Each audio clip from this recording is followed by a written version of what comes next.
Seja bem-vinda, Roseli. Boa noite. Boa noite. Paulo, é contigo. Você me ouve, Paulo? Eu estou ouvindo. Perfeito. Então, passo para você. Olá, meus amigos e minhas amigas da TV 247.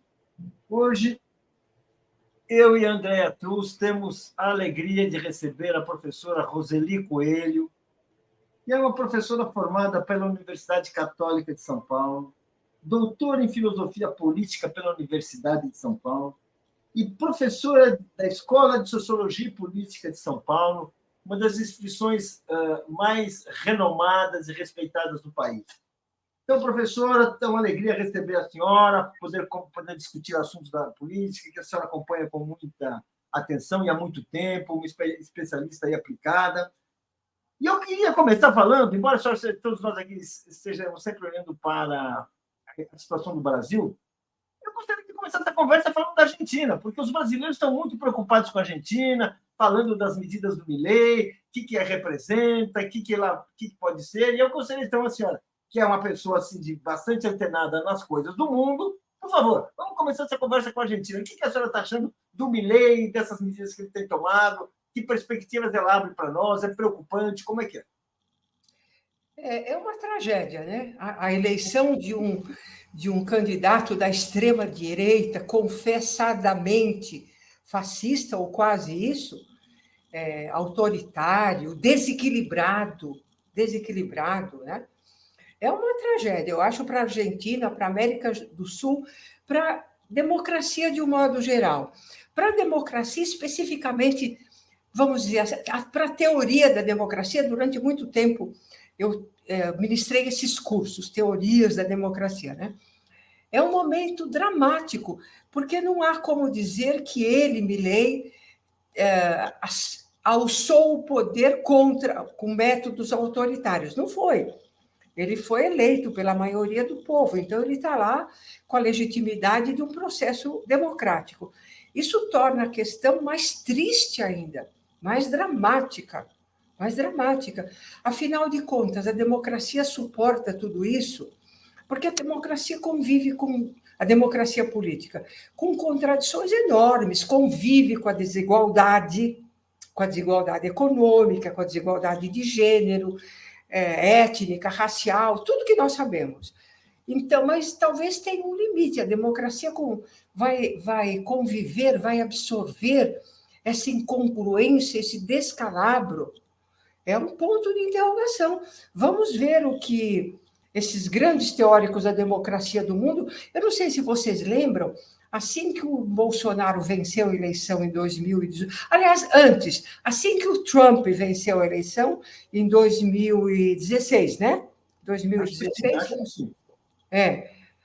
Vários livros sobre a democracia pularam por aí, nós vimos. Acho que o mais conhecido aqui no Brasil era o tal Como as Democracias Morrem, dos dois americanos, né?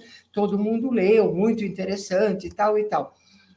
E, enfim, aprendemos, vamos dizer, alguns aspectos da democracia, as suas contradições. O Trump, por exemplo, alçou o poder, segundo os comentaristas, porque o Partido Republicano americano se deixou comprar por ele, pelo grupo dele. No entanto, a democracia continuou nos Estados Unidos, por paradoxal que seja. Como será aqui? A coisa no Brasil, a prisão ilegal do Lula e outras coisas que aconteceram com Lava Jato, tudo dentro da democracia. A democracia vai continuar resistindo, apesar desses trancos todos? Vamos ver agora na Argentina o que vai acontecer. É um ponto de interrogação. Muito bem. Então, vamos voltar assim. O ponto de interrogação é o melhor que se pode dizer. Muita gente está preocupado. Agora, então, vamos falar do Brasil. E assim, o presidente Lula está para completar o primeiro ano de mandato, né? Um retorno histórico, todos nós lembramos do que foi a sua posse, tudo aquilo que ocorreu, lembramos também do 8 de janeiro, né? Eu queria, professora, que a senhora falasse, bem, nós elegemos um presidente que é um democrata completo, sem não há a menor dúvida, comprometido com a liberdade, com os direitos da maioria e tudo mais. Agora, nós vivemos nesse continente que é esse continente, uma sociedade que é essa sociedade. Como que a senhora vê, que balanço a senhora faz desse primeiro ano e das perspectivas? A senhora tem alguma apreensão? Como é que é? Pois eu acho que foi um primeiro ano do governo Lula espetacular em todos os sentidos, começando no 8 de janeiro, né? Que nós todos acordamos com aquele negócio estarrecedor. Amigos meus acharam, inclusive, que ele podia cair ali no 8 de janeiro. A maneira como ele atuou, ele estava em Araraquara, todos nós lembramos disso, né? A maneira como ele atuou, o Dino estava em Brasília, né? A maneira como ele montou ali rapidamente aquelas peças para enfrentar a situação, eu acho que foi de muita sabedoria, de muita prontidão, fez o que devia fazer. Por sorte não, enfim, mas nós temos que registrar que, felizmente, os outros poderes da República, o parlamento, também se indignou, não poderia ser diferente, né? Pelo amor de Deus, era o que faltava. E o Supremo também. Isso tudo acompanhado depois de várias medidas duras pelo Supremo, com Alexandre de Moraes talvez mostrando muito empenho nas apurações, etc. Então, isso, digamos que demorou um tempo, uns meses talvez, mas nós nos tranquilizamos em relação a esse golpismo latente, ameaça propriamente de golpismo. Alguns malucos continuam golpistas, né? Eu acho que foi um ano espetacular. Se você imaginar tudo o que aconteceu com o Lula, as viagens internacionais dele, que ele aproveitou e foi fazendo várias, ele viu que as condições de saúde permitiam, até aquele momento, ele foi recuperando o prestígio, a imagem do Brasil no exterior, foi uma coisa sensacional também, eu acho. Manteve, na minha avaliação, e de várias pessoas atiladas que eu respeito, manteve uma posição brasileira absolutamente respeitável em relação à guerra da Ucrânia, da Rússia na Ucrânia, né?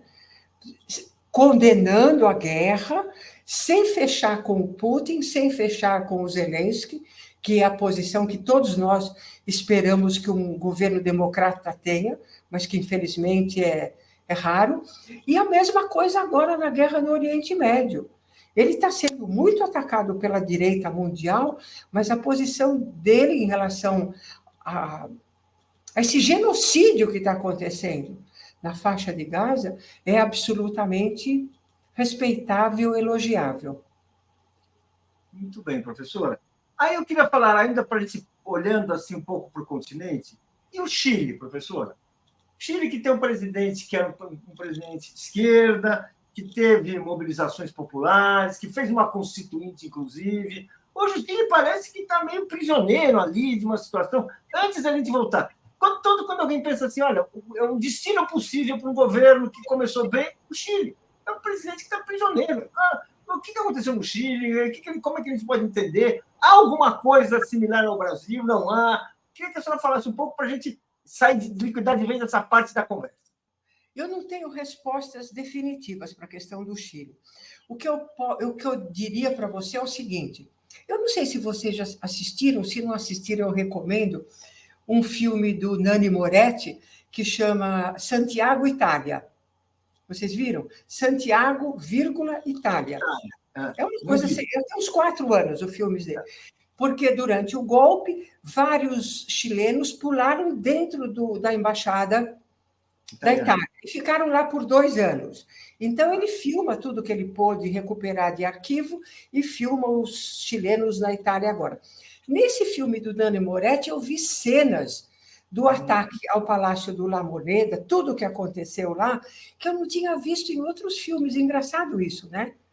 Nem do Guzmán. O Guzmán todo mundo conhece, né? Isso. Cenas incríveis.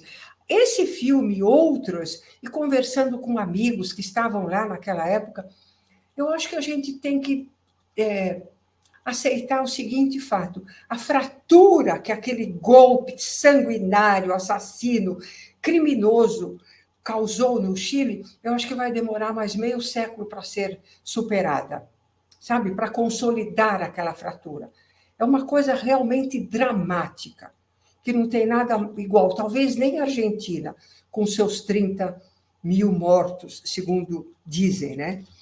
Então, isso aí. Não percam, não percam. Muito bom, olha aí, muito bom. Ainda bem que nosso pessoal já está atento, hein? Já está ali, ó, já está ali a procurar ali, muito bem. É sensacional. Ele é ótimo, Nani Moretti, né? Eu parto, então, da seguinte hipótese, da seguinte interpretação. A fratura do Chile é de tal dimensão, machucou tanto a sociedade chilena, que o resultado não, bate até agora. Fizeram, e tudo isso que nós estamos assistindo, fizeram um plebiscito com resultado progressista, no entanto, recuaram, uma coisa neurótica, e agora o governo está paralisado, pelo que eu posso acompanhar. Né?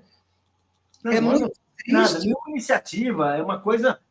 é como espera o mandato terminar, né? Parece que é isso que estão fazendo, né? É terrível o que está acontecendo. Isso exigiria, eu acho, um seminário, né, Paulo, com o pessoal entendido naqueles meandros do sistema eleitoral chileno. Uma vez aqui na FESP veio um especialista no assunto. É um negócio, o sistema eleitoral chileno, você precisa ficar estudando 6 meses. É intricado, para falar o mínimo, sabe? Enfim, são particularidades da política chilena, mas eu estou convencida que é principalmente o trauma daquele golpe criminoso. Trauma político, né? E aí, e no Brasil? Nós também estamos falando de um país que passou por um trauma, comparando com esses outros países, olha, foi brincadeira de criança, né? Foi uma gripe perto de outras pessoas que tiveram pneumonia e até doenças graves. Agora, como é que a gente... Que perspectivas que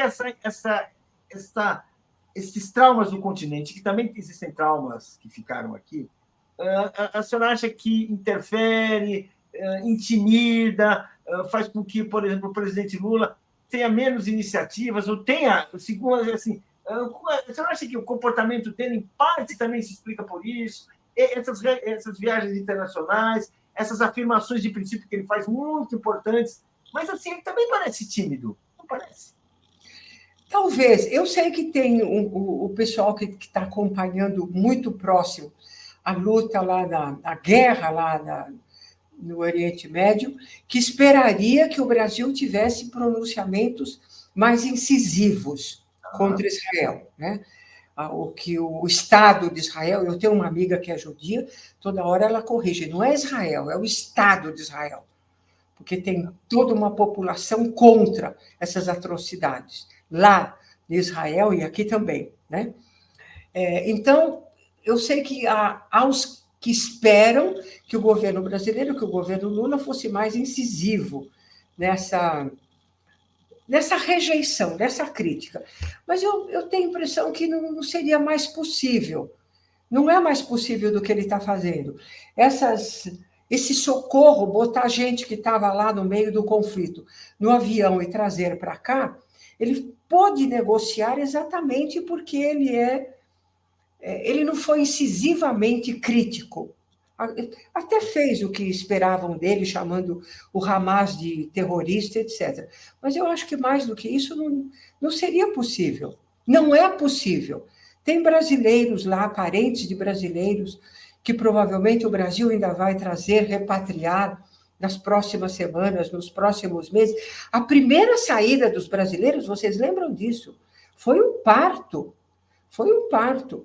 Israel permitia chegar até um determinado ponto, depois recuava.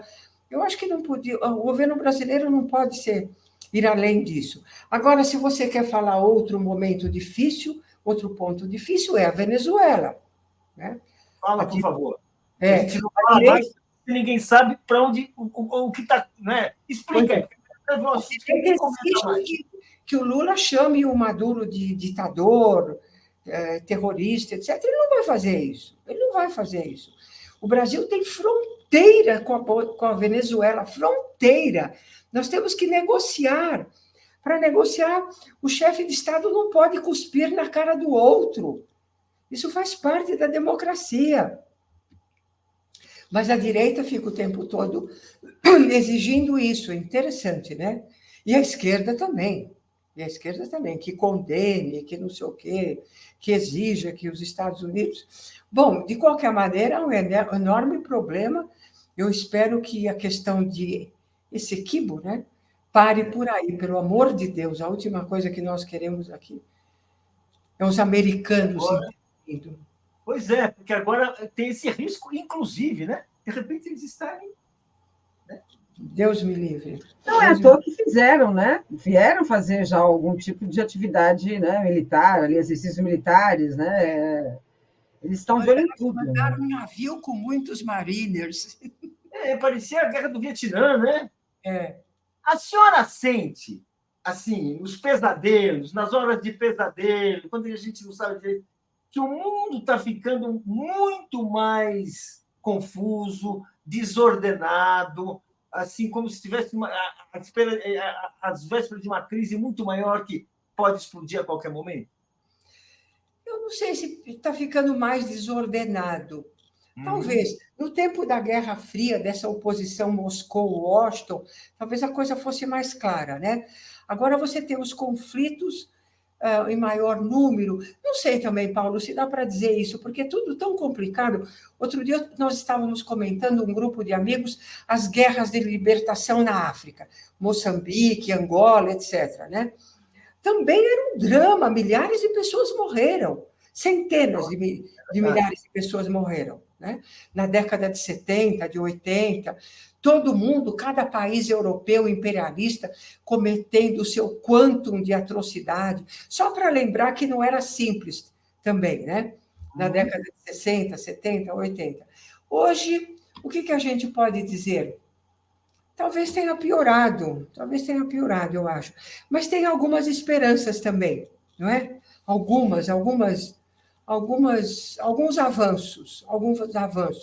eu acho, na política, nos costumes, na maneira de entender a ideologia. Eu acho um grande avanço criminalizar racismo.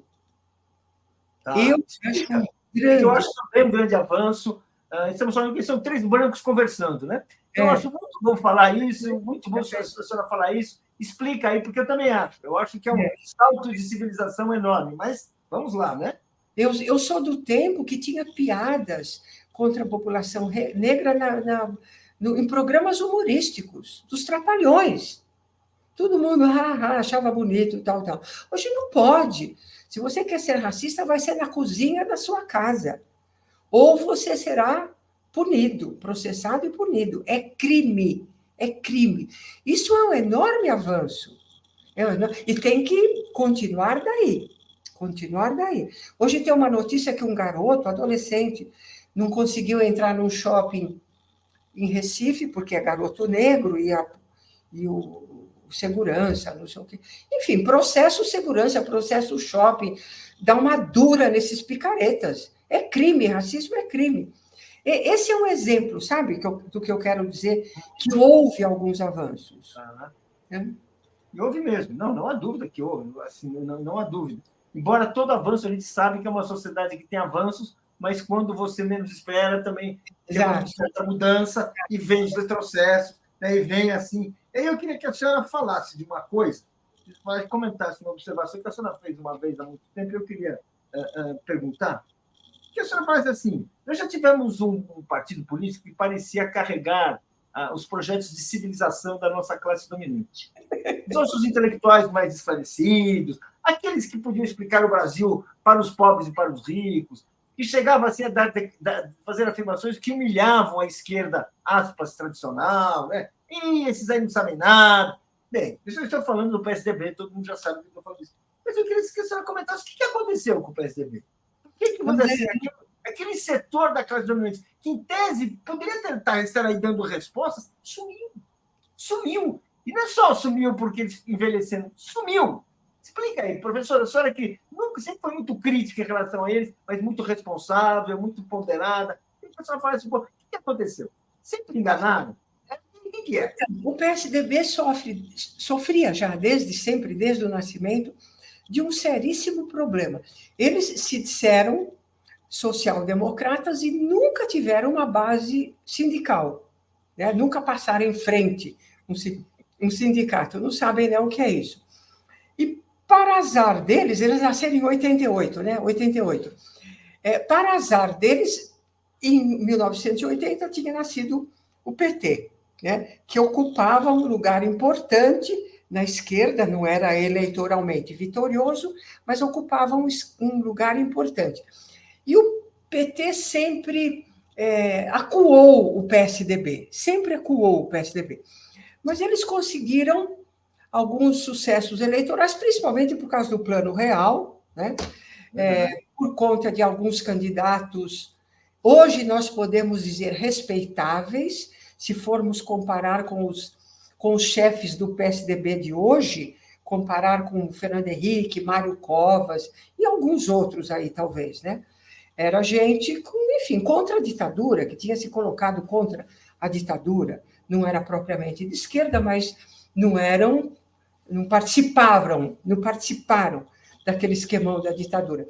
Depois, o PSDB no governo, 2 sucessos eleitorais acachapantes, e foram implementando o que eles abraçaram uma proposta de modernização neoliberal do Brasil, não é? Com tudo que tem de ruim e de bom, talvez, para a classe média. A classe média gosta disso, né? Acha que essa modernização, poder ter vários telefones, etc., essas várias medidas que o PSDB tomou. Mas, desde que o PT passou a ser a força política predominante no Brasil, de modo a ganhar as 4 últimas eleições presidenciais, não é? Lula 1, Lula 2, Dilma 1, Dilma 2. E depois do golpe, Dilma 3. Portanto, 4 mais uma, né? Pulando uma. Né? Depois que o PT passou para esse patamar, eles realmente tiveram um surto psicótico, sabe? Se perderam.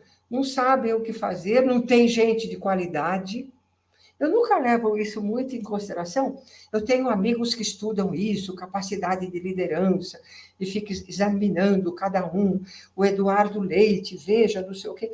Eu não acho isso muito importante, mas eu reconheço que precisa, sim, alguém com empenho e alguma qualidade pessoal, pelo amor de Deus, né? Eles estão muito carentes disso.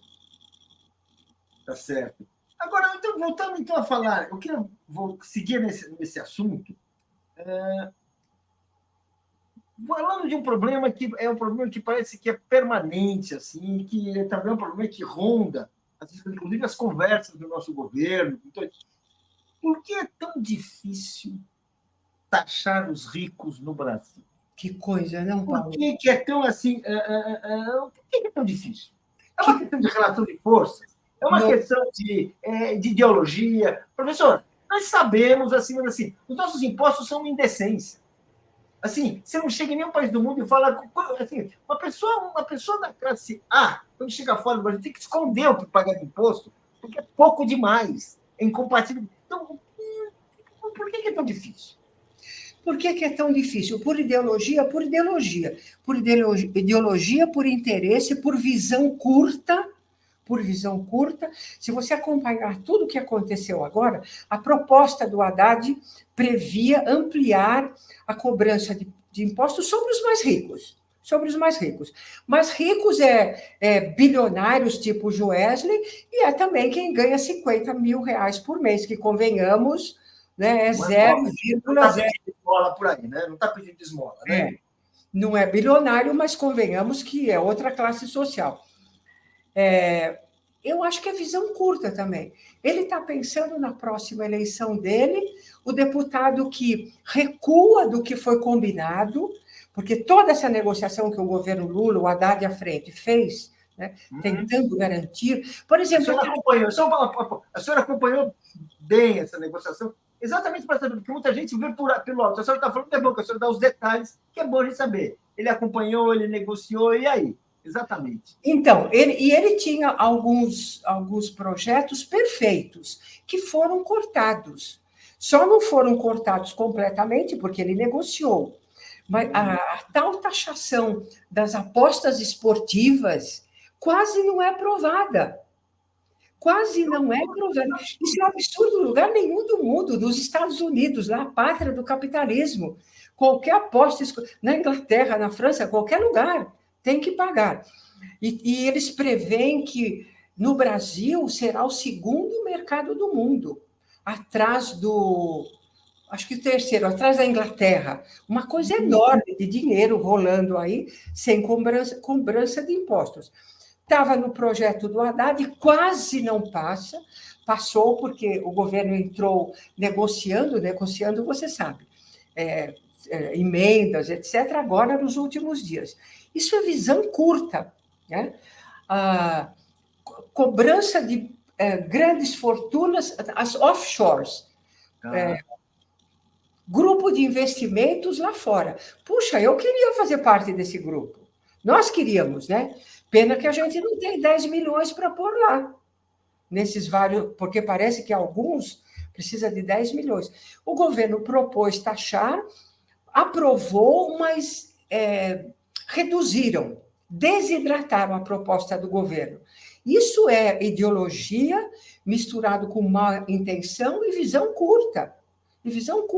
O cara não entende. E engraçado que quando eles vão para a Europa, eles babam, né?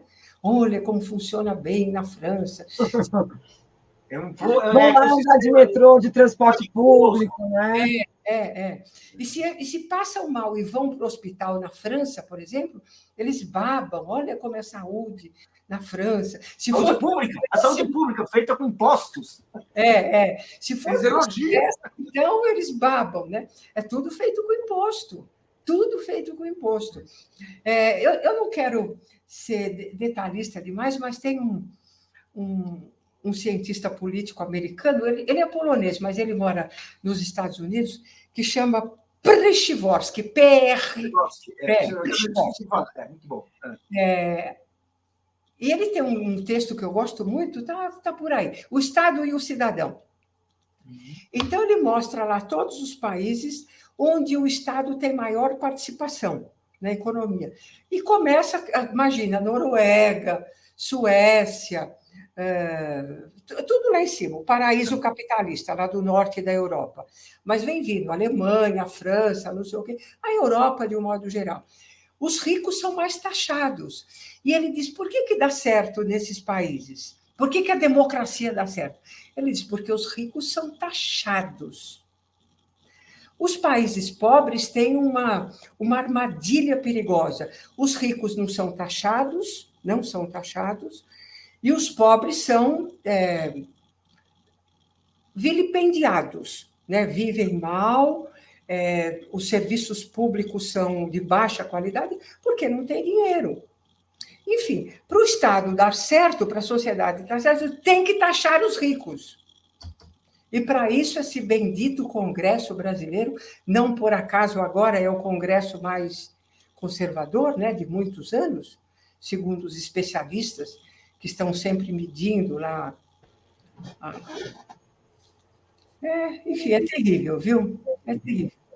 A senhora criou um conceito, Andréia, que é um conceito muito interessante. Num artigo que ela fez, ela publicou no jornal O Globo, ela criou o conceito seguinte, ela falou da honestidade cínica da burguesia brasileira.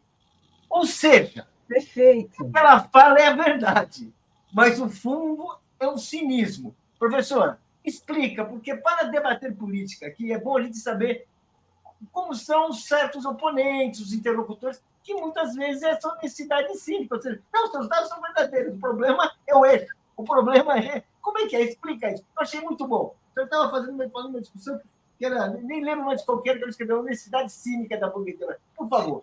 Então, eu não sei se você está lembrando aquele artigo, A Burguesia e o Estado, esse artigo? Isso, exatamente. Burguesia, eu escrevi há alguns anos, porque era um momento que altos integrantes do judiciário brasileiro, especificamente 2, indicaram as respectivas filhas, que eram jovens advogadas, para cargos importantes, sabe, na burocracia do judiciário mesmo. Acho que estadual, a outra federal, tal.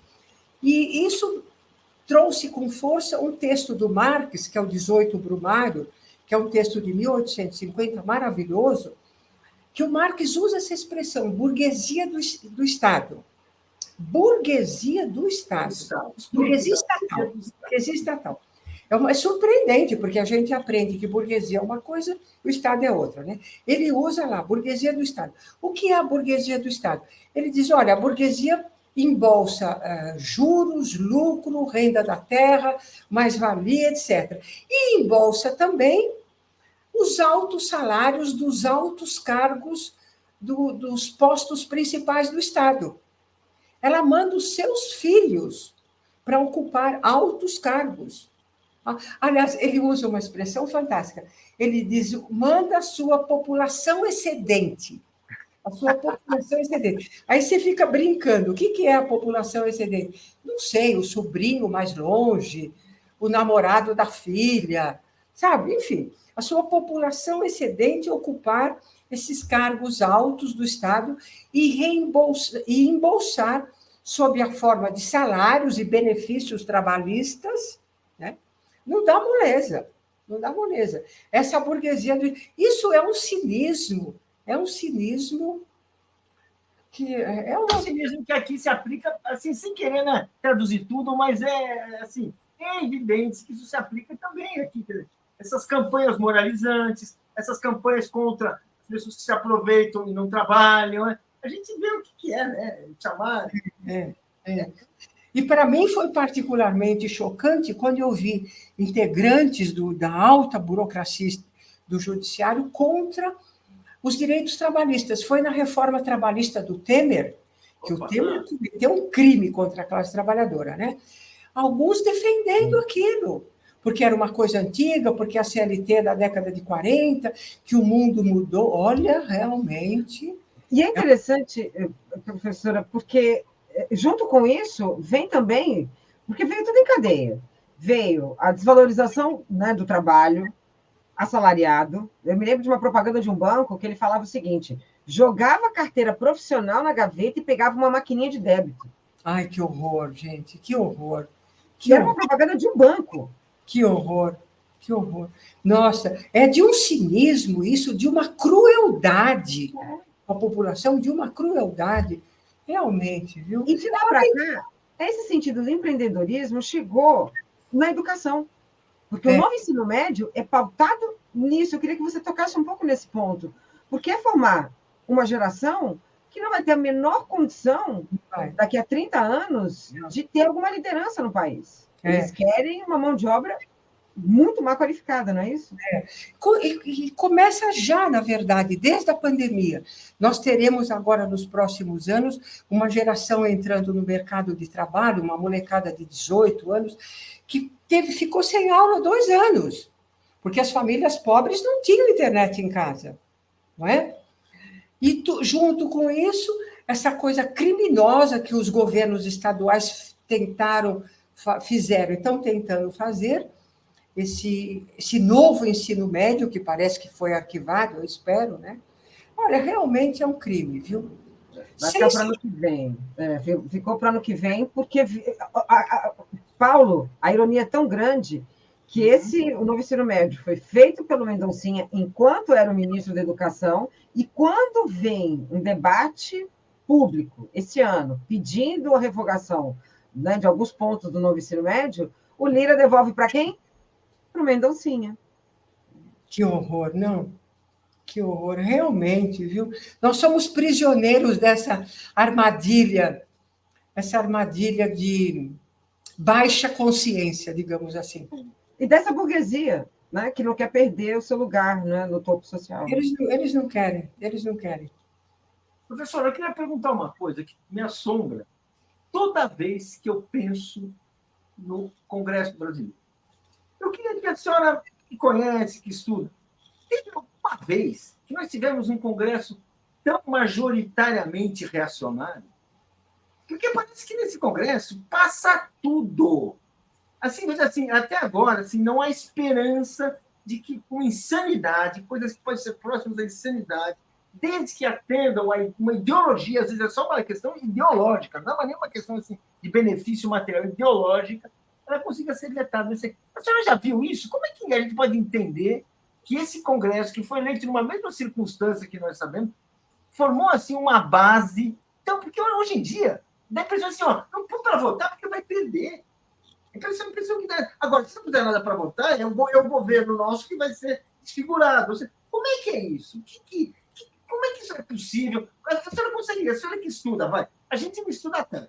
Então, senhora, por favor, honre suas observações, os livros que a senhora leu, as pesquisas que a senhora fez, e nos dê uma pista, por favor. Como é que foi possível produzir um congresso tão pior que a média? Pois tão é. Pior que a média, porque não é a média, é pior.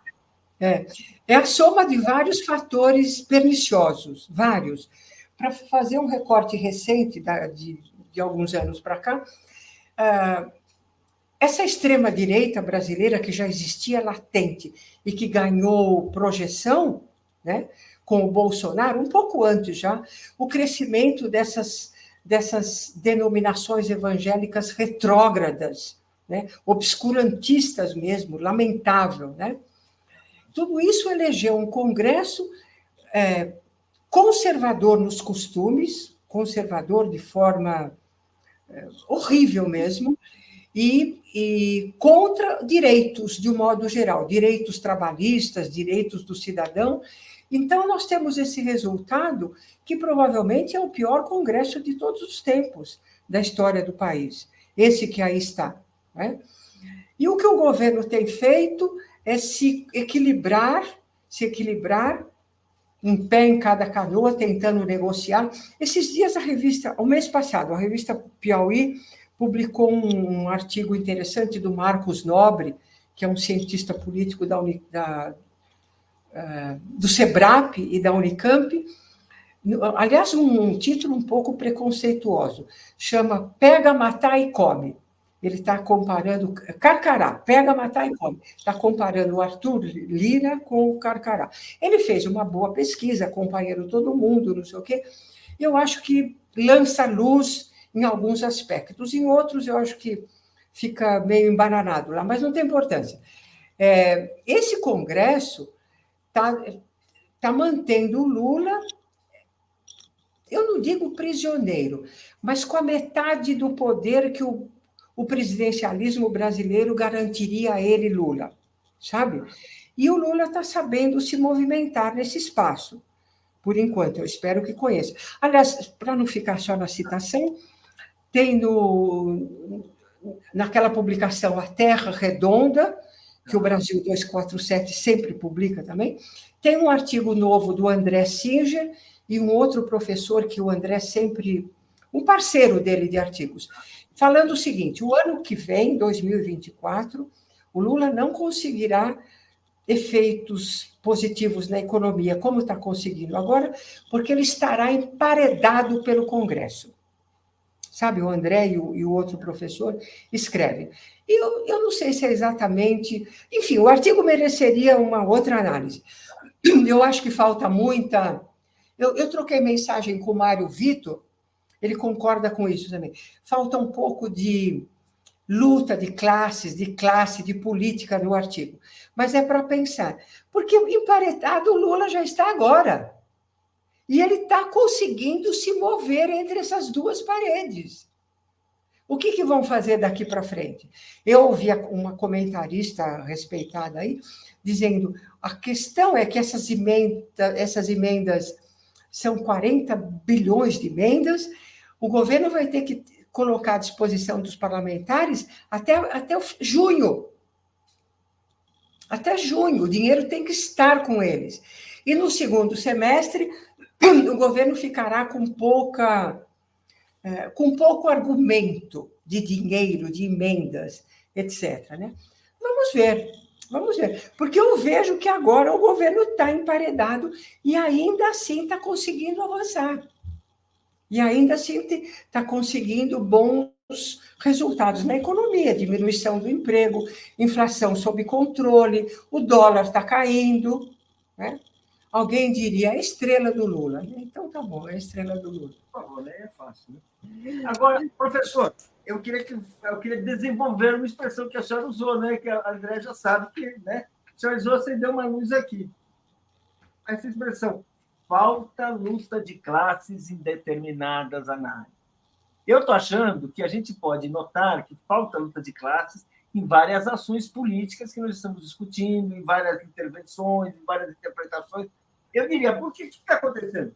A senhora avalia que aqueles pensadores, aquelas forças que teriam assim compromisso, obrigação metodológica, para usar um termo caro aos sociólogos, de aplicar a luta de classes, de pensar a luta de classes, e ter uma intervenção com esta noção. Nós estamos tendo uma sociedade que já prezou muito, já entendeu muito a sua desigualdade, hoje está com essas noções de classe um pouco dissolvidas, um pouco esquecidas, um pouco amortecidas. E sabe sentir isso? Estamos falando de interesse geral, como consumidor, como mulheres, como idosos, como juventude, mas a questão do trabalho, a questão do salário, que é a questão que move a sociedade capitalista, né? Parece cada vez mais escondida. A senhora concorda com isso? Eu acho que sim e não, Paulo. Olha, eu vejo o seguinte: a luta de classes naquele esquema burguesia de um lado e classe proletariado industrial, para ser mais específico, do outro lado, de fato, ficou lá atrás, muito tempo. O proletariado industrial é menos de 9% do Brasil, em todas as sociedades ocidentais, atualmente, né? Nós sabemos disso. E não é que a luta de classes ficou esquecida, ela diminuiu, eu acho que ela assume novas formas. O Chico de Oliveira tinha um velho professor da USP, falecido há alguns anos, muito bom. Ele dizia em alguns artigos o seguinte: a luta de classes agora se dá, não é exatamente essa a ideia, mas, enfim, se dá pela disputa do fundo público, mais do que uma luta por salários e jornada de trabalho. Eu não sei se é exatamente isso, mas a formulação ajuda a gente a pensar. A formulação dele ajuda a gente a pensar. Então, quando eu digo que a luta de classe se dá de outras formas, eu uso um pouco essa formulação do Chico de Oliveira e indo mais fundo. Esses dias, o governo Lula determinou, fez lá uma medida, não é medida provisória, ai meu Deus, esqueci, uma portaria, que trabalhadores do comércio não poderiam mais trabalhar a não ser, sumiu aqui, a não ser que fossem, que os patrões avisassem previamente e ficasse combinado quanto iria ganhar. Acabou a história de simplesmente chegar num domingo, os trabalhadores serem recrutados para trabalhar naquele domingo e acabou. Essa era uma medida do governo Temer, eu acho. Né? E o governo Lula disse não. Veio o Marinho, aí o ex-prefeito de São Bernardo, como ministro do Trabalho, que ele baixou uma portaria, não. A partir de agora, não pode. Nossa, o mundo veio em cima. A imprensa tradicional, professora, eu vi um comentário de um jornalista da Band News que só voltou a dizer que estavam colocando e deixando a classe trabalhadora com fome, impossibilitada de trabalhar. Isso, porque iam cortar os empregos, isso também era uma enorme sacanagem com a população que só tem o domingo para fazer compras, e os argumentos são os mais absurdos, né? É uma maneira de você enxergar que isso faz parte da luta de classes. O patrão não pode convocar trabalhador para feriado e domingo e o diabo a quatro sem pagar o que tem que pagar, de acordo com a CLT.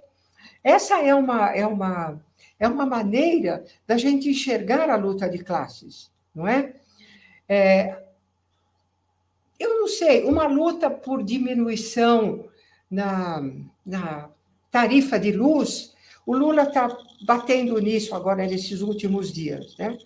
Você pode entender que é uma forma de luta de classes. Agora, as organizações dos trabalhadores da área de serviços, que afinal é 70% da classe trabalhadora, têm atuado também, mas a questão é cada vez mais complicada. O transporte, por exemplo, o metrô andou fazendo greves, etc., é um momento terrível. Sem dúvida, a classe trabalhadora está acuada no mundo todo, pelo que a gente tem acompanhado, né? Mas eu acho que a luta de classes continua. É o motor da história, né? Continua sendo o motor da história. Se o motor está bem parado, talvez por essa história esteja andando para trás, né? Será que é por isso? Porque a história está andando. Vamos falar assim, né? As conquistas estão acabando, né? Assim, a ideia de que nós estamos a caminho de uma sociedade melhor, será que tem alguém que acredita nisso? Hoje. Se abre o jornal. Você acha que alguém acredita que estamos indo para um mundo melhor? Que nós estamos no mundo melhor? Que nós estamos construindo um mundo melhor, que nossos filhos e nossos netos, seguindo tudo como está, vão estar vivendo num mundo melhor? Eu acho que sim e não. Eu li uma notícia fantástica que pela primeira vez no mundo, não é em gerações, pela primeira vez, todos os bilionários listados na revista Forbes, lá nos Estados Unidos, passaram a condição de bilionários, não por empreendedorismo, mas sim por herança. Veja só, sim por herança. Por herança. Os pais trabalharam, enfim, os pais fizeram o trabalho de explorar, de fazer a agiotagem, o que for, que é o que leva uma pessoa... Está dando mais herança. Que faz uma pessoa rica. Nunca é só empenho, é trabalho, agiotagem, sacanagem, exploração, etc. Mas pelo menos fizeram. Agora não, essa nova geração de bilionários herdaram. Nesse sentido, o mundo está ficando pior. Aquele economista francês, o Thomas Piketty, tem 2 livros mostrando isso, né? A concentração de riqueza, etc. Eu acho que sim. Agora, melhor em que sentido? Melhor do tempo da minha infância, talvez. Da minha infância, vendo os meus vizinhos, os meus amigos da periferia média, o que seria hoje uma periferia média de São Paulo, as pessoas estão vivendo melhor, por conta do maldito progresso técnico. Pelo amor de Deus, ninguém mais pode fazer comida em casa no fogão de carvão, no fogão a lenha, que é o que as mulheres pobres faziam. Algumas continuam fazendo. O problema é que eu espero que o governo Lula zere essa atrocidade. Nenhuma dona de casa, 0 dona de casa cozinhando em casa, agachada no chão, no fogão de carvão, né? Todo mundo cozinha no fogão de gás. Isso é um progresso, sem dúvida. É um progresso, né? Melhorou a vida. Enfim, o progresso técnico melhorou a vida, eu acho, de um lado. E talvez tenha piorado, não o progresso técnico, enfim, a maneira como é usado e várias outras idiosincrasias, né, que nós temos como sociedade, talvez tenha piorado, né? Sem dúvida. Eu vou fazer uma pergunta. A senhora acha que, por outro lado, procurando ver o lado bom, ficar naquela conversa de cemitério, né? Parece que estamos aqui só chorando, né? Eu queria saber o seguinte: uma coisa, as sociedades são mais democráticas hoje do que há 50 anos, inclusive o Brasil. A possibilidade de você ter um político progressista à frente do Estado é muito maior hoje. No caso do Brasil, é diferença de 0 para 100, né? Vamos dizer assim, porque isso era impossível, né? Hoje nós temos uma situação que isso em que medida essa democracia política pode ser um dos elementos, somado a vários outros, com os quais a gente possa pensar numa nova época de progresso, numa possibilidade de progresso social, de combate à desigualdade, em que o Estado pode atuar, não mais como simples gestor, né? administrador neutro, entre aspas, mas atuar progressivamente. Você acredita nisso? Isso aí também é mais uma utopia que nós estamos fazendo? Não, eu acredito nisso. Eu acredito nisso, sim, claro. Eu imagino que seria possível, não sei se é isso que vai acontecer, eu acho que é possível que a população brasileira fique mais antenada, mais bem informada, na hora de eleger parlamentares para o Congresso, de maneira que leis pró-população pobre possam ser aprovadas, pensando naquelas tarefas das barragens que mataram algumas centenas de pessoas em Minas Gerais, as duas, né? Brumadinho e Bento Rodrigues. Isso. Aqui era para ter uma lei aprovada punindo severamente em vários bilhões de reais essas empresas e exigindo mudanças imediatas na maneira como aquilo está construído. A coisa da Salgema lá em Maceió, né? Braskem, né? Então, para punir devidamente e modificar, exigir que isso seja feito de uma outra maneira, que não ameace a vida, a água, etc., você precisa de parlamentares para isso, em todos os níveis, inclusive municipal. Segundo eu tenho acompanhado, lá em Alagoas, tem a oposição entre o Lira, né, o prefeito, e o Renan. Você vê que coisa, né? O que a gente vai fazer? Como estão os deputados? Duas sumidades, assim, preocupadas com o interesse nacional. Gente, o que nós vamos fazer com isso? O que nós vamos fazer com isso?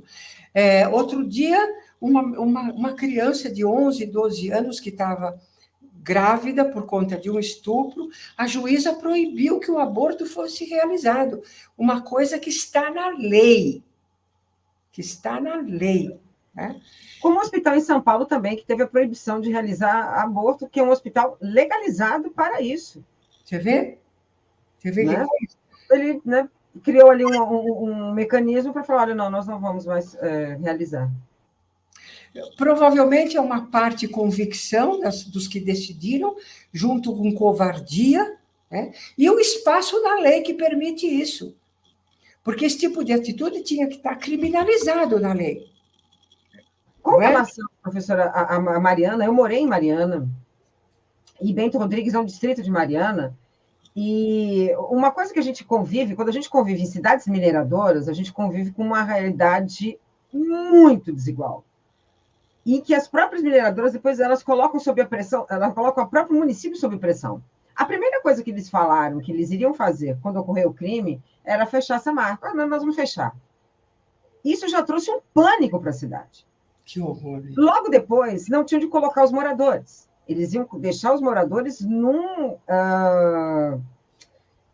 um estádio de futebol fechado, esqueci o nome, aqueles ginásios. Aí depois começaram a questionar, mas espera aí, isso não é um acidente climático, isso foi provocado. E aí impulsionaram e fizeram com que essa marca pagasse, a princípio, hotéis e depois aluguéis. Aí eles colocaram a população da cidade de Mariana contra a população de Bento Rodrigues. Então, eles não resolvem um problema, eles criam tantos outros problemas no convívio social no município, que gerou ali um problema sério. Muitas figuras, muitas pessoas de Bento Rodrigues já morreram porque não veem futuro. Né? Que coisa. E o mais triste é que a empresa que ganha bilhões, trilhões fazendo isso, né? Enfim, explorando, fazendo ferro lá, é incapaz de uma medida decente. Isso é uma coisa... É lamentável, viu? Lamentável, né? É lamentável. Mas, pelo jeito, faz parte do perfil dos bilionários, né? Eu li alguma coisa em jornal mesmo sobre esse Elon Musk. A família dele explorava minas de esmeralda na África do Sul. Ou seja, o cara é desprezível de DNA, né? O DNA dele, há várias gerações, já era desprezível. Enfim, aí você tem a Samarco, você tem... É triste. A Vale é um acidente de trabalho. Eles fizeram em Sobradinho, né, em Brumadinho, aquilo ali é um acidente de trabalho e que, não é nem... No final das contas, virou um só caso jurídico. né? Eles tiraram a justiça de trabalho e fizeram uma causa única, né? Eu penso sempre naquele filósofo francês do século XVII, XVIII, o Rousseau, Jean-Jacques Rousseau. Ele diz: o que manda é a lei, e a lei são feitas pelos parlamentares, pelos legisladores.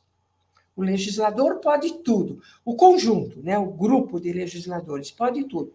Pode mudar tudo, até cláusula pétrea. Se o Congresso quiser, pode mudar até uma cláusula pétrea, né? Basta ter não sei quanto por cento, pode tudo. Enfim, tendo um pouco de esperança nisso, a gente tem que, enfim, começar a esperar que a população eleja parlamentares de melhor qualidade, sabe? De melhor qualidade. Porque, de um modo geral, o parlamento brasileiro é sempre muito... é de baixo nível, né? Em todos os sentidos. Em todos os sentidos. Eu gostei muito desse argumento. Eu acho que ele dá um outro programa, mas infelizmente... Isso, pois é, Paulo. Infelizmente, professora, a senhora que eu já assisti aula com a senhora, tive a felicidade. Fazer entrevista é melhor ainda, porque só eu faço pergunta, eu e a Andréia. Na aula tinha outros alunos disputando. Aqui somos nós dois, então é uma delícia. Mas, enfim, vamos ter que convidar, né, André? Já está aqui. Vamos dar um tempo para disfarçar um pouco, né? Mas, professor, infelizmente... Paulo, deixa eu falar uma coisa. Eu lembro que você tinha uma formulação que eu gostava muito sobre o Weber, porque os alunos aprendem como chama o bendito livro do Weber? A Ética Protestante.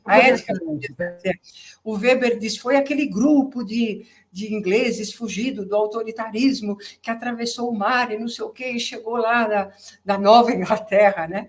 E começou a plantar e cultivar e não sei o quê. E a sua formulação é o seguinte: eles chegaram lá, escravizaram os índios, roubaram terra dos índios, escravizaram os que puderam, depois escravizaram pessoas sequestradas na África e tal.